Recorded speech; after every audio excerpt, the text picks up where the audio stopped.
Une réaction à la sortie de ce 18e comité des signataires. Êtes-vous satisfait, Philippe Gomès? Satisfait est un bien grand mot. Disons que ça s'est passé du moins mal qu'il était possible qu'il se passe, puisqu'on est quand même à la veille d'élections provinciales. En ce qui nous concerne, nous on a insisté sur quelque chose qui nous semble fondamental, c'est la nécessité de réinventer la sortie de l'accord de Nouméa. On a su réinventer la sortie des accords de Matignon en faisant en sorte que le référendum d'autodétermination qui était prévu ne se tienne pas et qu'on mette à la place l'accord de Nouméa. Il faut là aussi réinventer la sortie de l'accord de Nouméa. Et ce qu'on propose, c'est qu'au lieu des prochains référendums prévus, ceux qui sont prévus, on change la formule et qu'au lieu de ces référendums d'avenir opposés, on construise un référendum d'avenir partagé.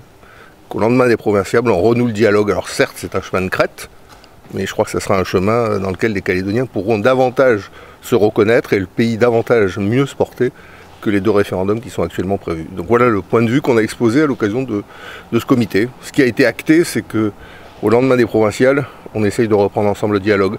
Ça a l'air de pas grand-chose, vous savez, par les temps qui courent, je crois que c'est pas mal. Le consensus reste quand même compliqué, Philippe Gomès. Comment ça va pouvoir... Le consensus, il ne s'impose jamais. Il n'arrive pas tout cuit sur la table quand on s'assoit. Le consensus, on va le chercher avec les dents, au fil du temps, des efforts réciproques qu'on effectue. C'est comme ça que ça s'est passé il y a 30 ans de ça. Et il y a 30 ans de ça, ils ont réussi à trouver ce consensus après la grotte d'Ouéa. C'est quand même un peu plus difficile que nous. Donc si on a réussi à faire ça il y a 30 ans, on doit arriver au lendemain des provinciales à refaire ça dans l'intérêt du pays. On doit être à la hauteur du legs de nos anciens. Ce legs, c'est la paix, c'est le respect des convictions de chacun. Et bien voilà, il faut que cette génération qui aujourd'hui est en responsabilité arrive à faire aussi bien que la Fleur et Chibaou ont su faire à un moment donné de l'histoire. Je crois que le peuple calédonien attend ça de nous et on doit être vraiment motivé pour essayer d'être à la hauteur des attentes du peuple. La question des enjeux économiques et sociaux était également abordée pour ce 18e comité des signataires. Un mot là-dessus également. Oui, elle a été abordée parce que c'est une question centrale. Chacun a bien compris que deux référendums, des municipales, des provinciales, des législatives, 5 élections en 4 ans, c'est pas formidable pour le développement économique d'un pays parce que ça crée un climat d'incertitude particulièrement pesant qui va créer un attentisme économique à la fois en termes de consommation des ménages et d'investissement des entreprises.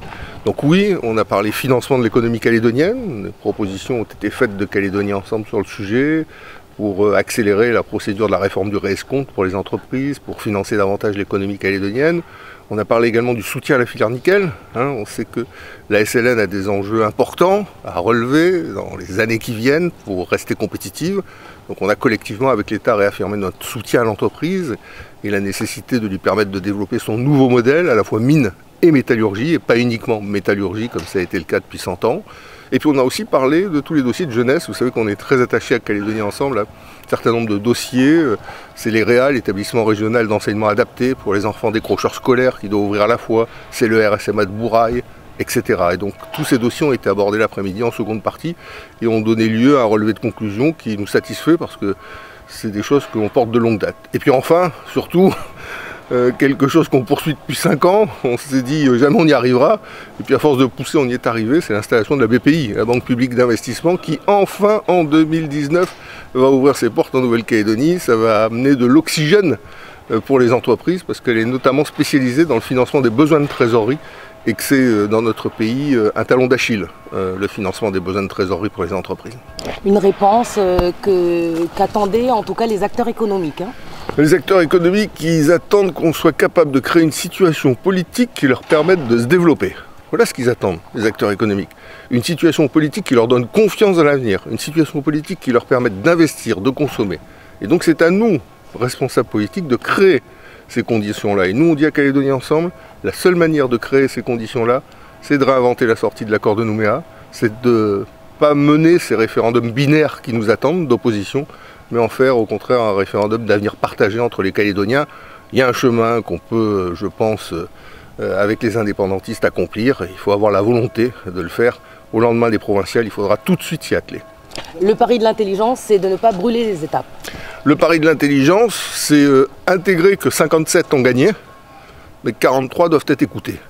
Et que depuis 30 ans, c'est bien parce que les 57 et les 43 dialoguent qu'on vit dans la paix et qu'on arrive à se développer. Donc il faut continuer sur ce chemin-là. Il n'y en a pas d'autre pour notre pays, vous savez.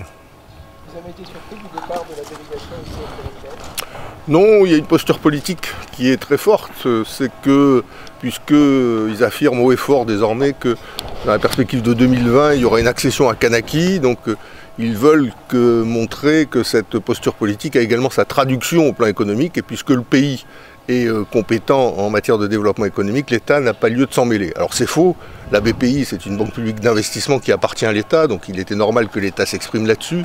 La SLN ça dépend du groupe Eramet dans lequel l'État était majoritaire, donc il est normal que l'État s'exprime là-dessus, et ainsi de suite. Donc ce que je veux dire c'est qu'on a abordé les sujets économiques dans les domaines où l'État a des compétences et où l'État peut nous aider à développer un certain nombre de dossiers. Je rappelle enfin que l'accord de Nouméa n'est pas simplement un accord politique, institutionnel, c'est aussi un accord au terme duquel l'État accompagne la Nouvelle-Calédonie dans son développement économique. La principale illustration en sont les contrats de développement qui représentent 50 milliards de francs CFP d'aide de l'État sur 5 ans et on en était à la 7e génération. Donc bon, je crois qu'il y a beaucoup de postures politiques dans le fait que l'UC n'ait pas participé cet après-midi. Il y a des provinciales dans pas longtemps, vous savez peut-être. Merci. Merci.